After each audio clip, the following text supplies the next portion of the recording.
If you've ever heard of MMA, if you've ever heard of martial arts, Sid is the man who is going to make MMA famous in the UK. And he's going to get MMA onto your screens if he dies trying. So I welcome today's guest, Sid. Sid, how are you doing today? I'm good, Jacob. Yourself? I'm great. So we're going to go on a journey to find out who you are, what your story is, how MMA TV came about, and just ultimately to find out why you're doing what you're doing and what inspires you and motivates you to get out of bed every single day. So if you don't mind me asking, who are you and what do you do? Hit me with a question. Obviously, I'm Sid, and I've been on a journey just to try and educate people, fans, athletes, about the industry of mixed martial arts. About the industry of mixed martial arts. What is martial arts? Martial arts, it's a lot of different things to a lot of different people. Some see it as a way of living, a way of life. They get up every day, they train, they exercise, they live, breathe and die mixed martial arts. Some people use it as protection, some people use it as a way to build confidence. Some people bring their kids into it so that they can grow up being strong, being confident individuals as they're going through school. And some people use it as a way to make a living. And all of it is positive. You rarely see anything negative with people that are involved in any sort of martial arts. It's normally something that brings confidence out of people and makes them stand tall and makes them feel good about themselves. And that's why a lot of people either do it, consume it, or live that martial arts life. Yeah.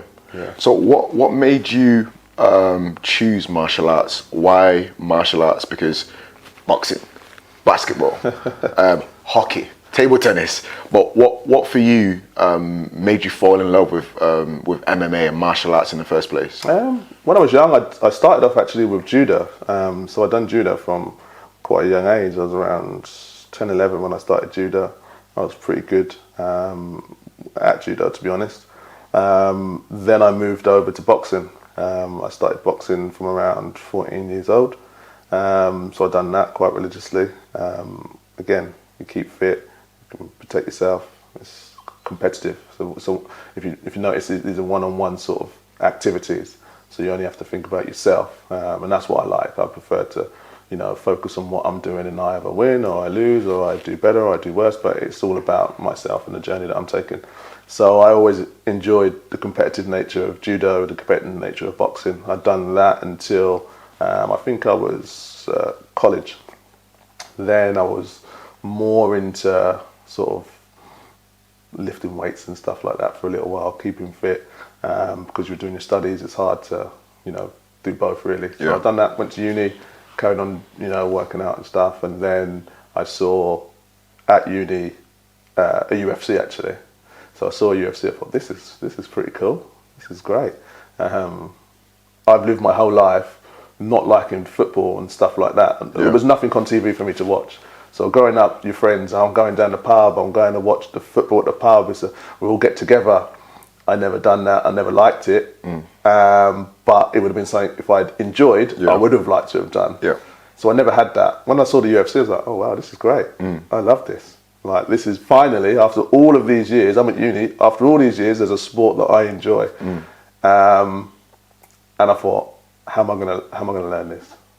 So I just went onto the internet, Googled a Brazilian Jiu-Jitsu academy. Luckily, there was one in Milton Keynes at the time. I was in Northampton.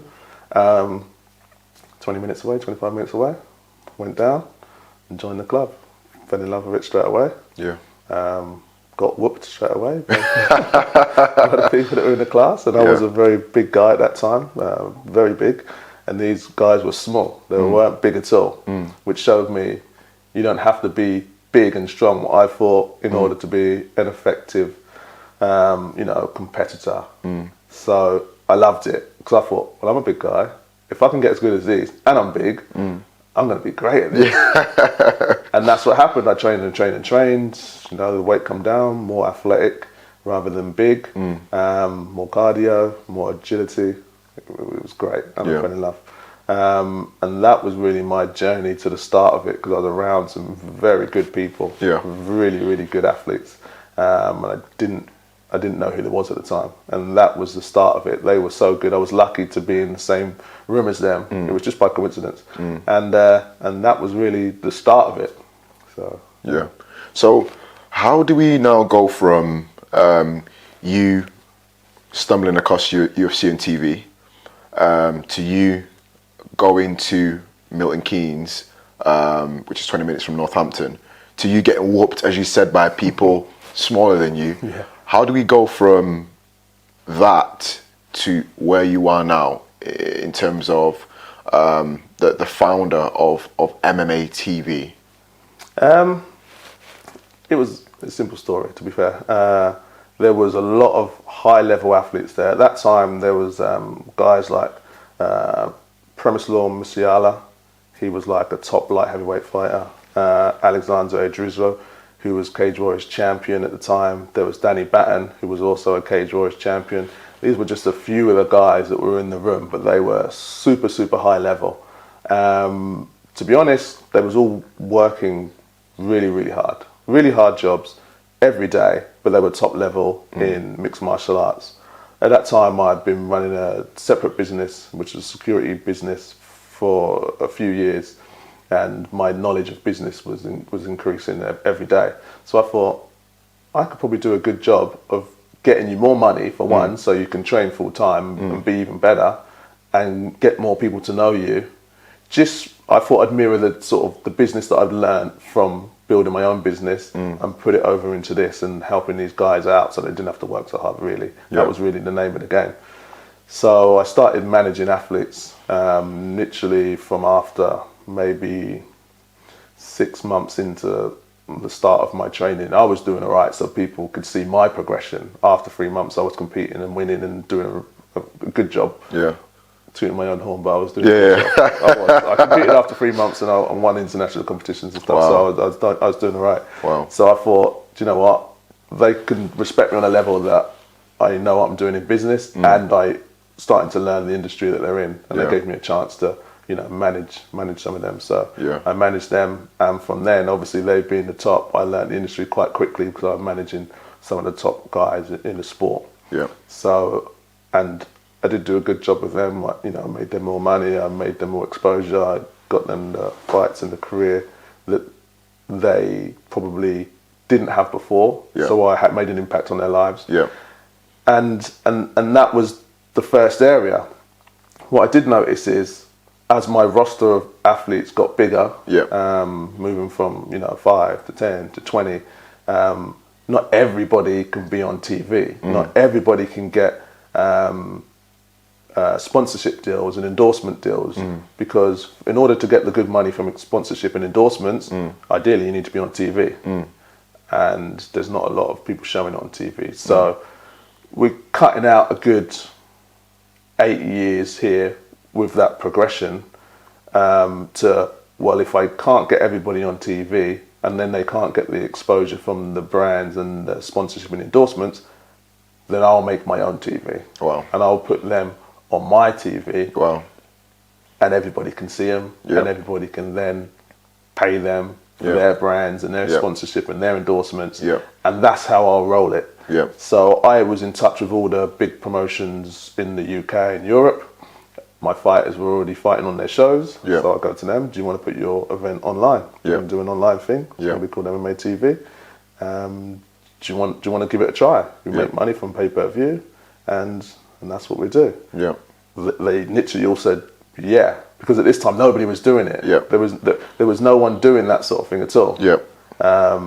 So it was innovative at the time. They all said yes, so we got them all on, and it was doing good. The promotions were making money.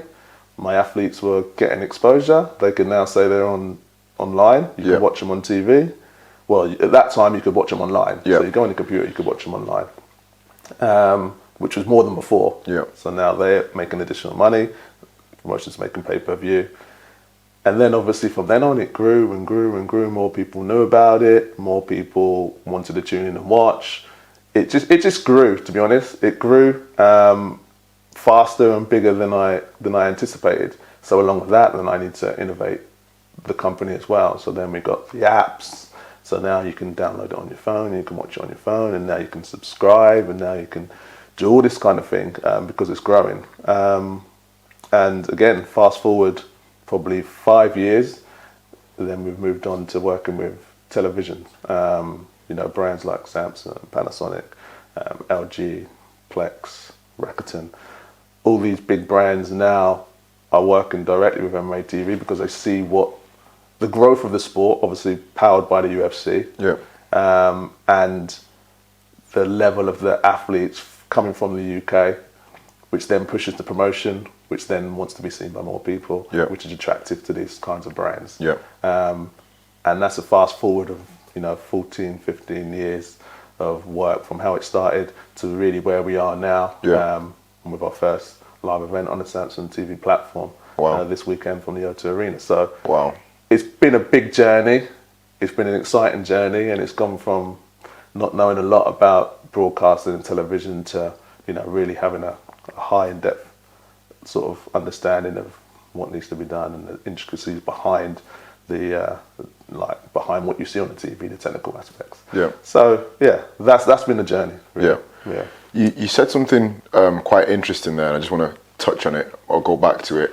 You said that there was another business that you had, and there's some of the things that you learned from that other business.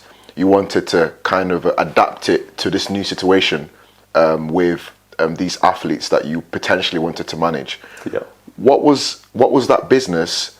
And ultimately, the question that I want to ask is, how did you ever think that from that business you would now get to the place you are now, where you're working with the likes of Samsung, Rakuten, Panasonic, like you say? So what was that business, and did you ever think that, wow, the future of this could be this? Well, no. So that's the simple question. I did not see any resonance from the industry which I was in, which is security industry, to anything to do with media or anything like that.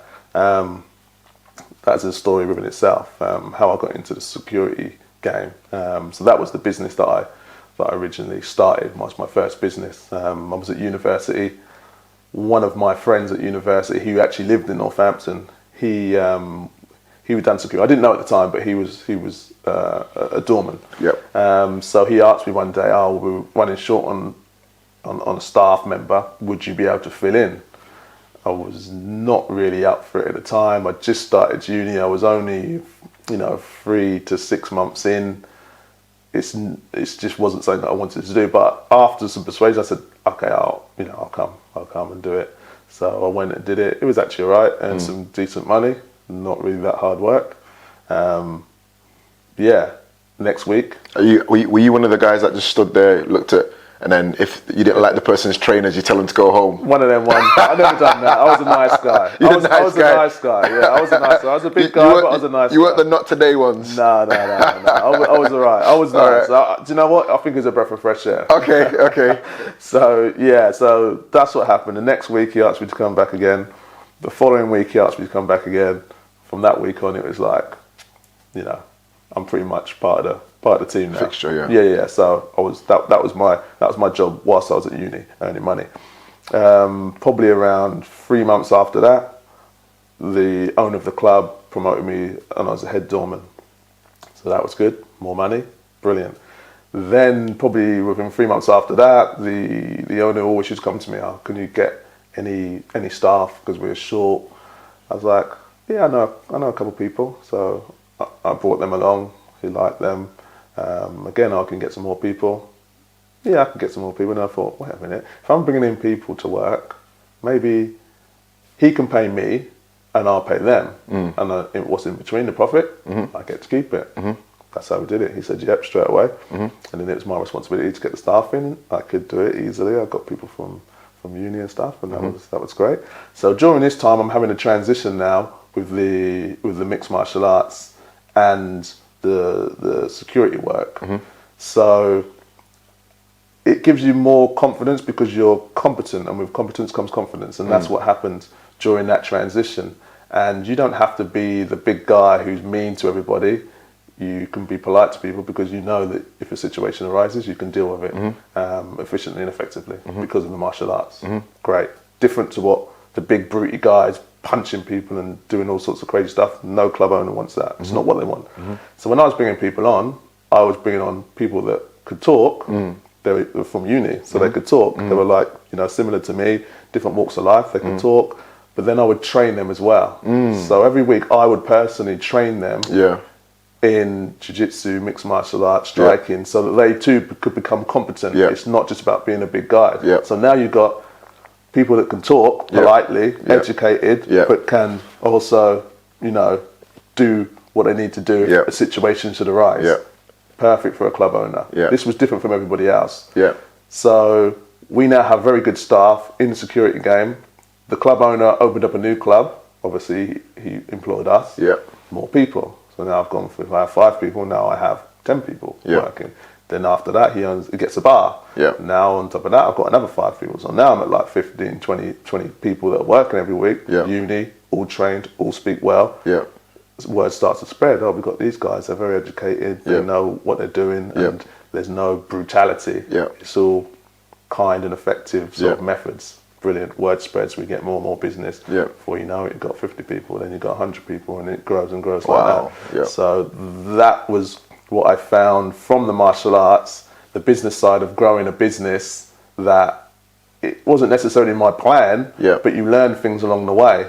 How to increase people, you know, people knowing who you are, marketing, PR, all of that type of thing. So that is when I had to transition over, well, if I can do this, maybe I can make you a guy who's already got all the skills in the world. I could probably do something with you. I could probably get you some sponsors, I could probably get you endorsements, and I know I can definitely get you more money, and all them sort of, and that is where it sort of transitioned over. And it was a good journey. It was a good journey because it's fun. Mixed martial arts is fun. You go around, you go to different countries, you go to different towns, you go to different venues. It's all quite glitzy and glamoury, to be fair, and that's really what happened. And, so you just said something which I didn't even know. We were speaking before this interview. How you brought people on, you trained them, and because of the efficiency of the way you train people to be, the word got around to other bar owners or other club owners, where more business came to you because you had a model of work which was working. I guess my next question is, you seem to have had an entrepreneurial vein even in university. Did you know about business whilst you were in uni? Did you know what an entrepreneur was whilst you were in uni? How did you know to kind of to make the most of a situation when your friend said that, oh, would you come and do this for me, and then for it to get to where it was? I didn't know what an entrepreneur was, to be honest. In my mind, I was going to university. I intended to be an investment banker. That was my sort of plan. I didn't really know anything about entrepreneurship. So the opportunities came, and I just dealt with them however I was ingrained, however I was wired, really. There was opportunities, and I did grab them with both hands, but it wasn't out of any pre-planned sort of ideas or anything like that. It was just, it came around, the opportunity was there, and I took it. From that moment on, once I'd done that and I saw how the business sort of grew, I then done more businesses, because in my mind I had a good blueprint. But in all honesty, there was one main thing in life what sort of changed me it sort of changed my path. I had a big business, a very big business, and it earned me a lot of money, which I was obviously happy with. I didn't really do things properly. It wasn't like, oh, I know how to do this, and I know how to do this, and I know how to do this. It was like, well, I'm just sort of going with the flow. Winging it. I was winging it. And I went to a meeting, which I got called into a meeting. I think it was Whitbread, So they've probably been taken over now. They own all the Is it the hotels? yeah, they own hotels. They own the bars yeah. and like what are them cheap bars called that don't play any music and stuff. Putting you on the spot now. There were some Lloyd's ones and there's some Weatherspoons. Oh, yeah. Weatherspoons. Yeah. These are sort of, they own lots of them. Yeah. I went to a meeting at their head office, I think it was in Birmingham or somewhere like that. I went to a meeting with them. They said, bring this, and this. I didn't really know what it was. I chucked a few documents together, Yeah. went to the meeting, and they're like, oh, can I see like your ISO and your BSI and all this? I was like, I had no clue what I meant. I looked smart, but I didn't know. I had a few documents and some insurance and stuff. Yeah. And they're like, they didn't really say anything at the time, but you know, long story short, we want one person to do all of our venues, and that's how we're doing it from now on. I had about 5 of their venues in Northampton, obviously a lot of money at the time, and it just cut off because you haven't got the stuff that you needed. I was like, I don't even know what this stuff is. So after that, I asked, what is this stuff? And then I was told by, one of the companies, like a proper company, oh, you need to do this, this, and this. So I had to then go towards regulation, like proper regulation with the BSIs and the ISOs, and have all the documentation in order. And it taught me to be more corporate, I suppose is the word. And that was a good learning curve for me, because when you're corporate, you not only feel good because you've got everything in order, you are now an efficient and you're a legitimate business. You have heads of departments, you have all the insurances that you need, you're doing all your taxes right, you're doing everything to the highest degree. You walk into places, you just put your documents on the table and they will hire you because you have it all. And that took me to another level. Then it took me from maybe having 100 people all the way up to like 300 staff, all done right, all done properly. And then from then on, I can do really pretty much any business. Now I know how to do things properly. And that took me to another level. And from then on, I'd opened different businesses, and they're all done. All right. So you opened different businesses. So have you still got the security business there, or are there other businesses that you're managing, that you're involved in? Yeah, so to be fair, like my brother takes care of the security side of things. It's not, I'm involved in management, so sports agency, and the media, which is MMA TV. That's what I'm directly involved with. Everything else has, other partners or somebody who's running it, and I'm not involved in them areas at all. So as a businessman, would you say that it's better for you to focus on one or two things wholeheartedly than to spread yourself thin? Or if you have the capacity to dabble in everything, is that something that you did out of preference, or is that something that you did because you just wanted to like lock in on one or two things? It was something for me because the media side of things was a completely new area for me, and I needed to get up to scratch with that relatively quickly, because it's a business that really has exponential growth. So I would be crazy not to focus on something that can be so big, bigger than everything probably put together, because you can have 1 billion people watching something if you wanted to, which you can't do that in these other areas. You need to be, you just can't do that with them. So I focused on this area because it had the most growth potential, and I needed to know the most about it. If I was an expert in media and I was expert in sports agency, obviously I know a lot about security anyway. I could probably do them all, but I wasn't. So I had to concentrate on the one that I needed to come up to scratch on fastest. And that was my personal preference. Okay. So, Sid, you're a black man. I am indeed. A black man in business. Is that something that's ever... Have you ever looked yourself in the mirror and said, I'm black. I have founded a business. It's been successful. It's still thriving. And I'm moving into other areas. It's been successful. Have you ever stopped, paused, and thought that I am black and I'm doing something groundbreaking here? Have I ever thought that? I probably have, to be fair. I probably have. Just because I feel like other people put more of an emphasis on it than myself, in all honesty. I don't really think about it so much. I think I'm just trying to do good for really as many people as I can. Because if you look at the things that I do, they're not really for me personally. I manage athletes. That is, I'm doing something for them. I want them to do better. As a byproduct, I do better, but I'm putting, at the early days, it's not like I'm making money. I'm putting money into them, but it's boosting them. It's for them. The media was built as a platform for them to go on.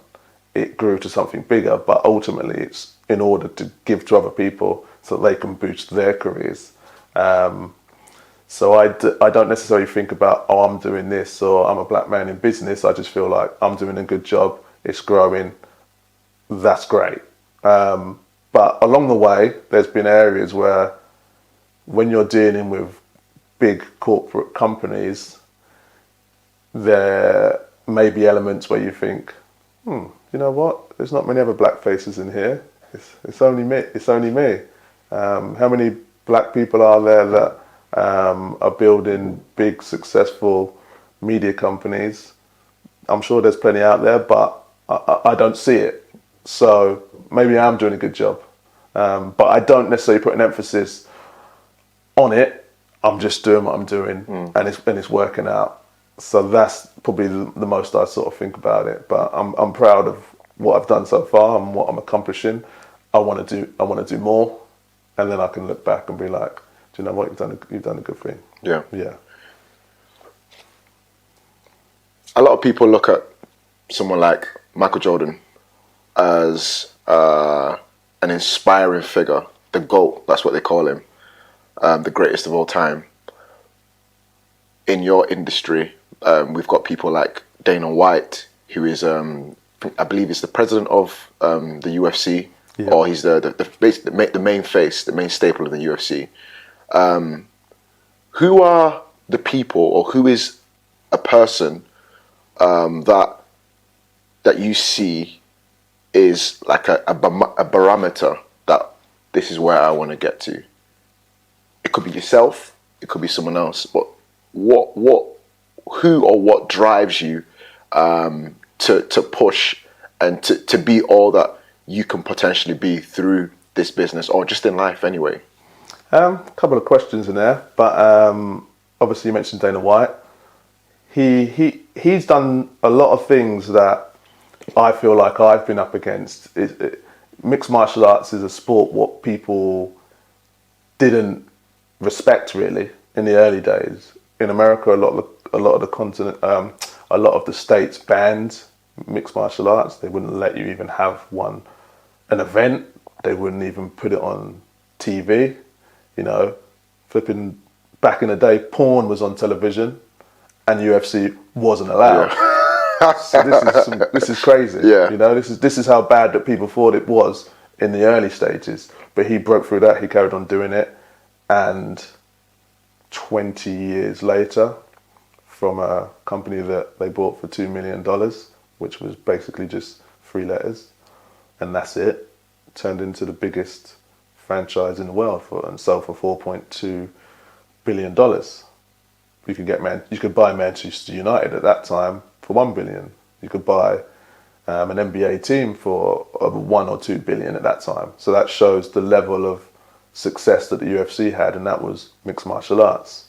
So I like the journey that Dana's had. He didn't stop. He carried on going, no matter what anybody said. He cracked on and fulfilled what he loved doing. And that is similar to myself. People be like, oh, well, you know, maybe you could manage footballers, they earn more money. Maybe you could manage musicians, they earn more money. It's not about that. It's about bringing something that is innovative.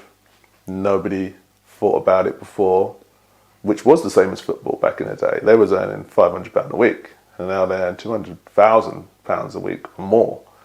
this is going to be the same for mixed martial arts. They earn not a lot of money, that's fine, but we build it, we build it, we build it, we build it, we build it, and it will be the premium, sport at some point. Who's the most highest rated earning sports star right now, right today? Conor McGregor, #1 in the Forbes list. He is #1. He's a mixed martial artist. It shows you the growth of the sport, and that's just one guy. We're going to bring them all. We're going to bring them all along, and that's why I feel like Dana's quite inspirational to me. Above that, a guy, I don't know if you know, Al Heyman. Have you ever heard of Al Heyman? Yeah. Have you ever seen him?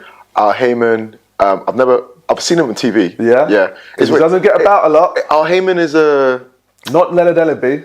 Yeah, no. Al Heyman is the guy that Mayweather used to. He's Mayweather's advisor. Yeah. Which you rarely see. Yeah. Rarely. If you can get him up on an interview, we could do the Pepsi challenge, because I don't think you'll get him up on an interview, because I've never seen him. Yeah. I've never seen. I know what he looks like. I've seen his face. Who knows if that's even his face? Yeah. But he's pulling the strings behind the scenes. Yeah. Of every major boxing fight that's out there. He's the guy at the top of the tree. You barely see him, but he's the guy that everybody goes to. I like that enmity. I like that he's pulling the strings. I like that he's doing big in the game of boxing, but he's not necessarily in the media. I like that, and I give him credit and I give him respect for doing that sort of thing, for sure. So them two guys, obviously one's a black man and you've got Dana White. The colour doesn't make any difference to me. I respect what both guys have done. And they both, I take a bit from both of them. Yeah, you've done fantastic work. Yeah. So you came to uni. I did. Started a business. Started other businesses. You're now working in sports management, as well as MMA TV, which, as you said, you've got a live event coming up in. And by the time this comes out, we'll probably be able to find it on Samsung TV. But you've gone through a journey. For anybody who is coming to uni, or people who may not necessarily have an understanding of what they want to do in life as of yet, you're somebody who kind of stumbled into a business which now spiraled into something even bigger. What advice through your journey, your business journey, would you give to somebody who kind of doesn't know what they want to do yet? The advice I would give, and I always really give it, find something that you really like, something you really, really like to do, something that you would get up out of bed every day and do for free, and find a way of making money around it. That is as simple as that. It might not be easy, but it will be worthwhile. And in my opinion, anybody can do anything for 8, 10, 12 hours a day and make money from doing it. As long as they focus on what it is that they're doing, they can make money out of anything that they want. But I would suggest to find something that you enjoy doing, that you love, and find a way to make money out of it. Yeah. That's it. Do what you love to do. It's cliche, but that's the only way. I would do this for free. And I have done for many years for free. And I would do it for free now. I enjoy it. I love it. I can talk about mixed martial arts all day long. I'm around it all day long. I just love it. And if you find something you love, you ain't got to work a day in your life. If you could turn back and speak to your 18-year-old self, what would you say to them? Buy Bitcoin. Buy Bitcoin. Buy Bitcoin. Get it now. Get it now. Get it now. Get it. That's it. Get it. You'll be good. You'll be good. That is so good. That is so good. I was not expecting that. That is so good. That is so good. Do you know what? While she was speaking before, you were talking about how MMA, mixed martial arts, Yeah. Dana bought it for 2 million. His partners, he had a couple partners. The Frititas, Yeah, they bought it for brothers. 2 million. Yeah. Sold it for 4 billion. Now you said it's worth. You mentioned that it's worth 11 billion. Something like blockchain, Bitcoin. That industry right now, that sector, I think it's worth like 2 trillion. Yeah. Right. It's only at the infancy. Yeah. Right. Why am I saying this? With your MMA TV, some of the partnerships that you've mentioned Samsung, Yeah. Rakuten, Yeah. Panasonic, Yeah. right? Just to name a few. Yeah. Where do you see MMA TV in the next 5 years? Okay. Well, whilst we're on the Bitcoin and the crypto thing, Yeah. I did forget that we actually have a partner in Decentraland, and our Wow. event, we was the first MMA event in the metaverse. Wow. Which was it was in Decentraland. It was about 2 months ago. Wow. And you could go in there virtually. Wow. And you could watch the event live. We were the first ones. Wow. Yeah, it's called the Aquarium Casino. Wow.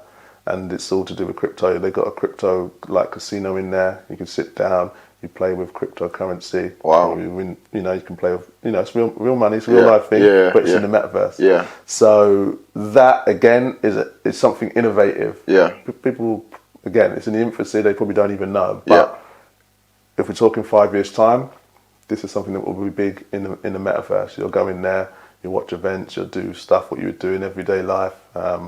Where our casino is it's in Las Vegas of the metaverse. Yeah. But this is the real estate is worth hundreds of thousands of pounds just to buy a plot of land, let alone build the casino in the metaverse. So we have some great partners that are partnered up with that. You've got your NFTs and stuff that we have. You walk around the casino, it's all MMA TV branded. Wow. We got our digital artwork on the walls. Wow. People can buy, the artwork via NFTs and stuff. So, Wow. Yeah. I did forget about that, but Wow. I'll give them guys a shout out, and we've already done that. We'll be doing our next event with them November 6th. So, Wow. Yeah. Wow. So you're really, as well as the commercial aspects of the traditional Samsungs and the Panasonics, you are also pushing into, like you said, the metaverse. Yeah.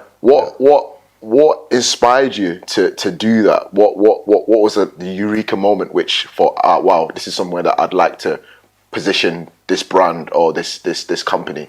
Again, another area of business that I'm in is digital assets. We have a company that deals with digital assets and stuff. So I'm big on cryptocurrencies and that sort of thing. So it was something that it just happened, to be honest. It just happened. I was speaking to a guy who was interested because we have a very viral video of some cocky guy who's doing this and he gets kicked in the face. It's a very big viral video. It must be on 500 million views or more by now. It's massive. And he approached me about that. And then he was speaking about he's into NFTs and cryptocurrencies. And then we got talking. It's like, oh, maybe we could do this with our stuff. And it sort of grew out of nowhere. It wasn't the topic of conversation, but because we have a love of cryptocurrency and digital assets, we put our heads together, partnered up with the right people in the Aquarium Casino, and put on the live event. They had the technology, we had the technology, we made the technology together, done our first event. Wow. And that's really how it went. Wow. Yeah. It was not something that I'd thought of, I'm going to do this. Yeah. It came out of a conversation, and it grew. It was pretty cool. It was very cool, to be honest. Yeah, it was good. Because the people, you can see, we filmed the people watching in the metaverse the event that we was at live. Yeah. Sounds a bit crazy, but that's what it was. And there's people there, a lot of people turned up in the metaverse. You could see them all standing around watching the screens of what was going on live to us over here. It was crazy, but it was really, really good. Wow. So we look forward to growing that area as well. Yeah. So there's a lot going on. There's a lot going on. Obviously, we want to grow our own platform. We have our own platform as it is. Obviously, MMATV.com. Yeah. People can go and check that out. They can subscribe. And obviously, you know, a few of the fights and stuff on there and additional content. But the deals that we have with some of these big companies, Samsung being at the forefront, and the ones that, you know, we joined forces with originally, is an amazing partner to have. They're obviously a massive brand, and for them to be really, really pushing our products is amazing. And people can go on there, they don't have to pay. They can go on there and they can watch our stuff on there, and the more live events we do, the more they get to see. So yeah, it's good. It's good. And that's how I see it going in the next 5 years, growing those areas, growing that side of the business, the linear TV side of the business, which is an area that I feel like is going to be 360, so you're going to hear it first. The days of we don't want to watch advertisement, which is really what it's about. We want non-advertisement Netflix. But at this point, you got Netflix, you got Amazon, you got Disney. You're going to have all these things so far, it starts racking up with money again. Before you know it, you're paying 50, 60 pounds because you want all the ones to watch. It's going to come 360 where you're going to get it all for free. You have to watch some adverts. You go and have a cup of tea, you go on your mobile phone and them ad breaks, because you probably want it because everybody's on their phones now. And you do that and it comes back on again. And it's going to come 360 like the old days, and we're going to be at the forefront of that. Yeah. That's good. So in your business life, what are some of the setbacks that you have faced? We'll start when you were in your first business in uni. Okay. What was the first setback that you felt there, and how were you able to rise above it all? To be honest, the first setback was the time that I mentioned earlier, when I went to that big meeting, obviously speaking out of a really big business, doing really well, to be told, well, you know, all the bars and nightclubs you have under this banner will just be taken away from you effectively in, you know, 2 weeks. You have staff, you know, I have staff, they rely on that to feed their, you know, their families and stuff. So for me, that was a setback because I lost a lot of business with that. And you know what? It was a mistake. It may sound, I don't know what the word is, like generous of me, but what I did at that time is I put the staff that got taken away from them businesses, I put them into other clubs and bars that I had, but the owners didn't want any more staff, but I gave them to them for free because and paid the people that lost their jobs in the other places to work there. So I put them in the other places, they got free staff, and I paid out my own pocket to put them in the other venues so that they could still work and you know, have money for the family. As nice as that may sound, it's not that smart, really. Okay. Because I'm losing money. There was a good amount of money that I gave away, which I probably wouldn't do now. Okay. But that was a setback. It took me time to get more venues on in order to get them back into work and stuff. So that was a setback for me, losing that work. But obviously I grew from it because obviously I got all my ducks in a row and I got all the paperwork that I needed and stuff like that. And that is what made me then grow to the next level. So without that setback, I wouldn't have grown to the next level, and I wouldn't have got all the contracts that I did up and down the country with that, basically. Yeah, so that was a setback. That was the first setback. Yeah, but we overcome it. Yeah. So from that setback, you said there that you were able to now take this company from Northampton up and down the country. Yeah. Wow. Yeah. Because when you have that paperwork, you don't need to say anymore. They know the level that you're at, because you got to remember, security back then was like quite thuggy. There was people that were just tough guys. They used to work on the doors. But then we went towards regulation. You got your baggages, you got your criminal checks, you got your DRB checks, you got all that sort of stuff. This is what we had. We led with that. If you want to work for my company, you got to be clean and have all this stuff. And when you're going to companies and saying that we've got all this, we've got all the checks, we've got the badges, we've got the licenses, you ain't got to worry about any of this stuff. They've got the training. We take you, for sure, because we don't want the thugs, you know, doing all sorts of crazy stuff, getting into fights on the door and being just silly. Yeah. We want the professional, clean cut. I used to go to Vegas a lot, and I used to see the way that the doorman operated there. Very smart, suits, you know, nice little maybe t-shirt underneath. They look the part.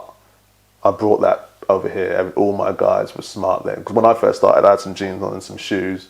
That's it. But then after a while, everybody was dressed in nice suits. They looked the part. Yeah.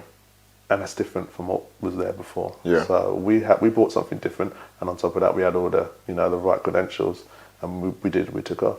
Yeah. It was good. Yeah. It was good. I had a lot of fun. Yeah. I enjoyed it. Yeah.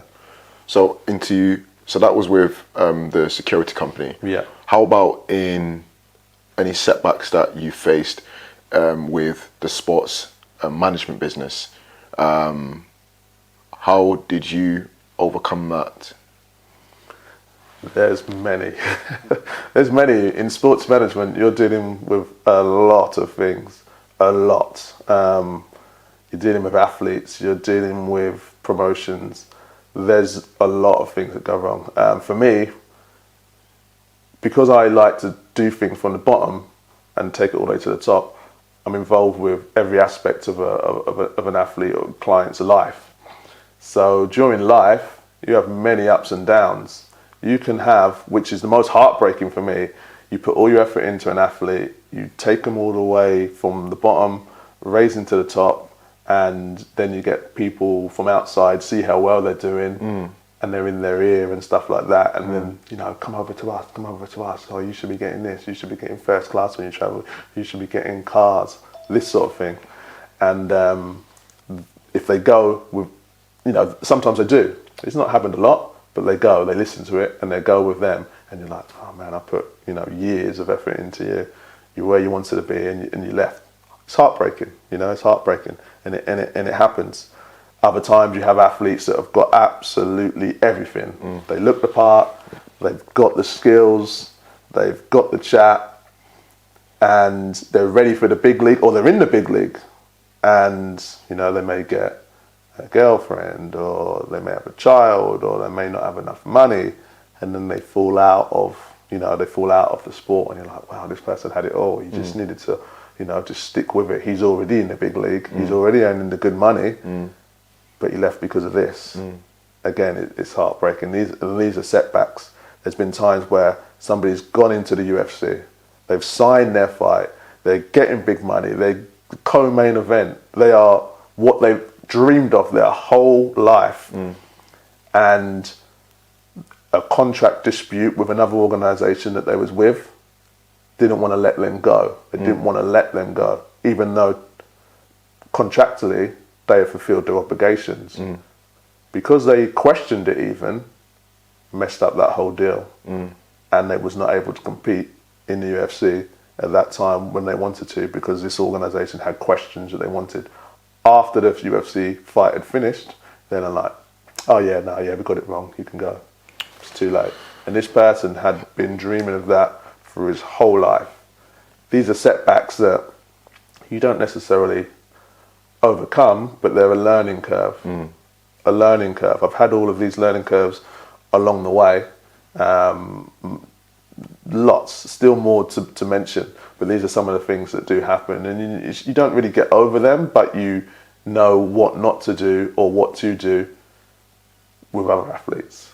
And right now we're in a fortunate position where we have a lot of really, really talented guys, undefeated, they're coming along perfectly, they have it all.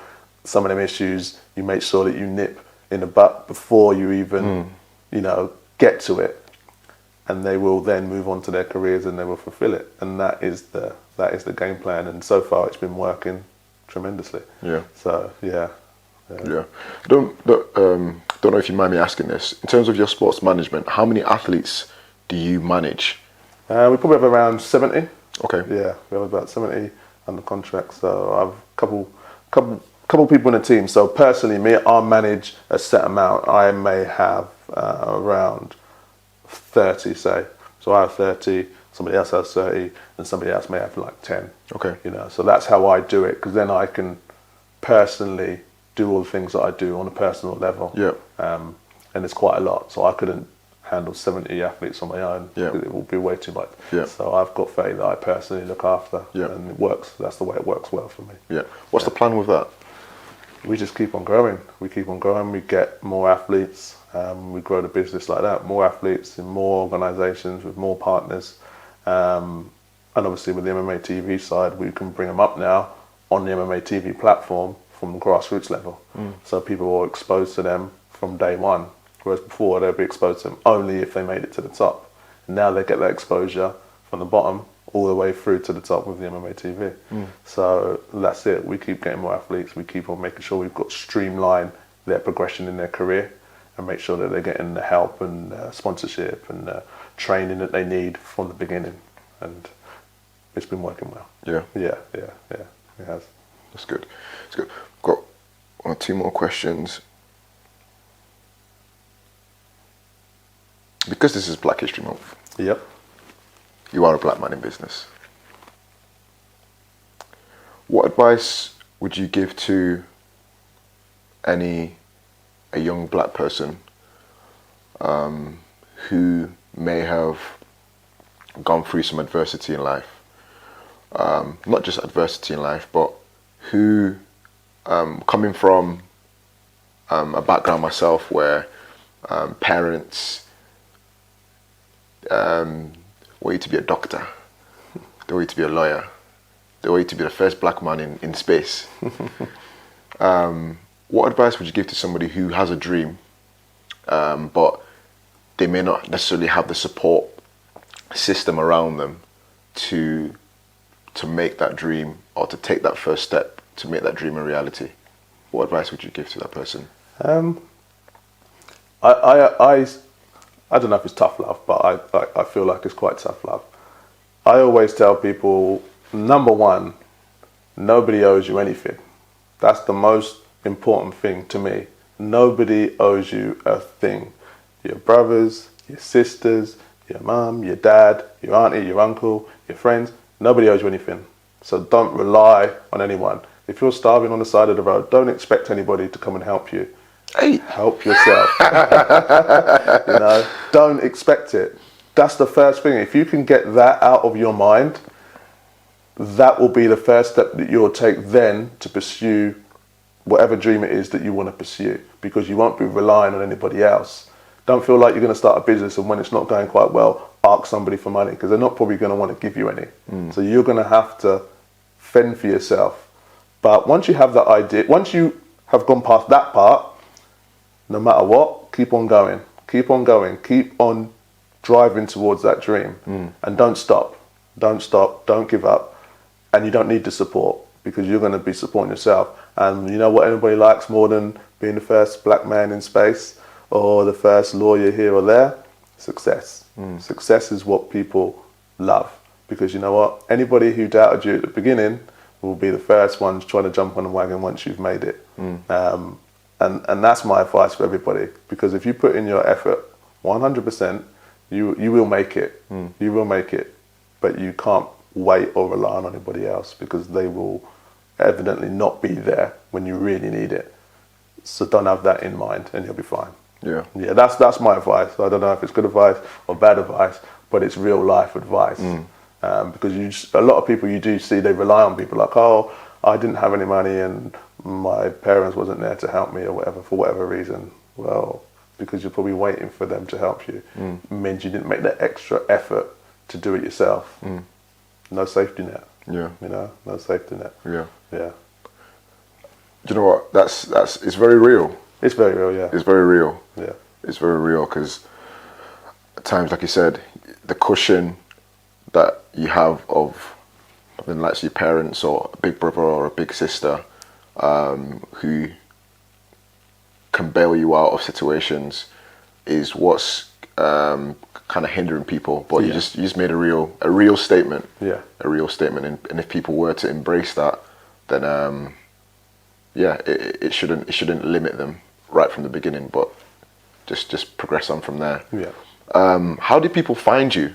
MMA TV, where is it? How, if somebody wanted to watch MMA TV, how do people come around it? What platforms are you on? Obviously, we're on Facebook, Instagram, Twitter. MMA TV Live is the same for all of them. Type in MMA TV Live, you'll find us. Find us on YouTube. Got a nice following on there. Lots of good videos, obviously, for free. Just type in MMA TV on YouTube, you'll see us. Or you can come to the website. We've got a subscription website, mmatv.com, and we have a pay-per-view website, mmatv.co.uk. So everything MMA TV, you'll find us. That's good.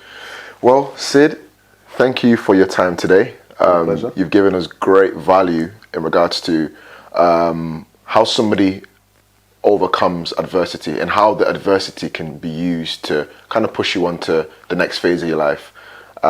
You've given us an understanding that you don't necessarily have to have a clear blueprint of what you want to do, but kind of whatever's there, grab it and run. Yeah. And you're a product of that. And you are a black man, and you are in business. Indeed. There is definitely great things to celebrate about what you're doing. So we look forward to MMA TV taking over the world. This is it. Thank you for being part of UKBF Stories today. No, it's been a pleasure. It's Yeah. been a pleasure. Thanks for having me. No problem. It's been fun. No problem. Do you shake? Do you spud? Good to see you. And you, buddy. Thank And you. you. Nice one. Thank you. Appreciate it, man.